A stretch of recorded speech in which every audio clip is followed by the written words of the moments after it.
بسم اللہ الرحمن الرحیم۔ کتاب صحیح مسلم حدیث نمبر 124۔ پچھلی روایات موجود ہیں۔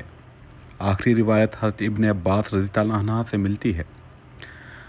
آپ فرماتے ہیں کہ حضرت معاذ بن جبل رضی اللہ عنہ نے فرمایا کہ مجھے رسول اللہ صلی اللہ علیہ وسلم نے یمن کا حاکم بنا کر بھیجا اور فرمایا، تم اہل کتاب کے کچھ لوگوں کے پاس جا رہے ہو، پہلے تم انہیں اس بات کی دعوت دینا کہ وہ گواہی دیں کہ اللہ تعالیٰ کے سوا کوئی معبود نہیں اور بے شک میں اللہ کا رسول ہوں۔